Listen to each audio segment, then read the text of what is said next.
and the places that you know seem like fantasy. There's a light inside your soul that's still shining in the cold, with the truth, the promise in our hearts. Don't forget, I'm with you in the dark.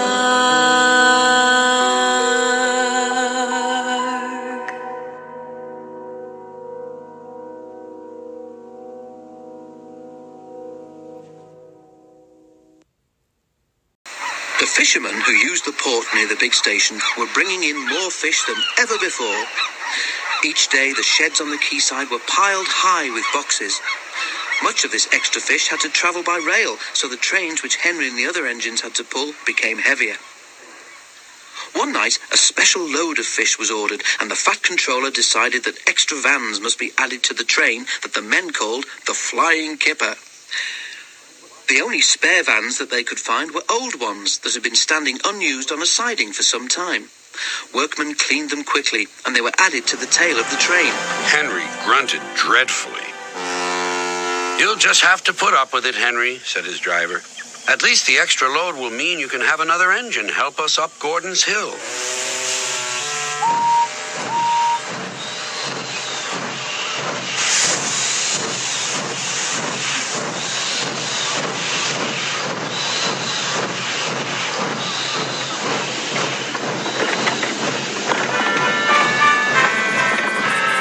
Meanwhile, Duck was waiting at Edward's station so that he could help the heavy train by pushing from behind.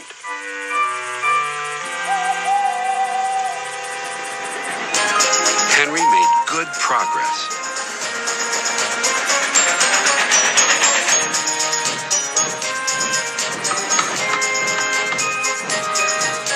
When they reached Edward's station, his driver stopped the train beyond the platform. Then Henry gave a special signal.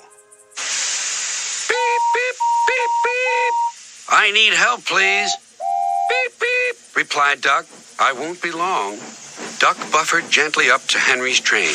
He was not coupled on. Henry would then be able to run on without stopping when they reached the top of the hill. "Ready," whistled Duck, and off they went.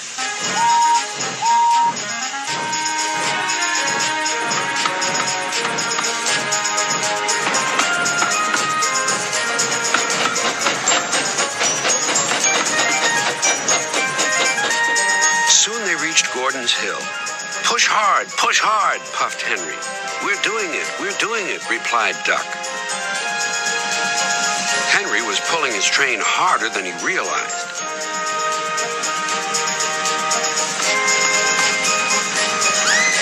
Duck felt the weight on his buffers slacken. Then Duck noticed something else. "There's no sign of a tail lamp," he puffed.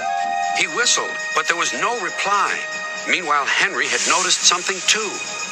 "My train's getting heavier," he thought to himself. "I'm slowing down." Then there was trouble.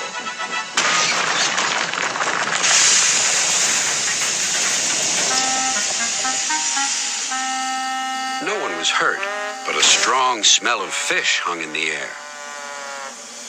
By the light of torches, the drivers and firemen tried to work out what had happened, while the guard ran back down the hill to warn the signalman. When daylight came, it was all too obvious.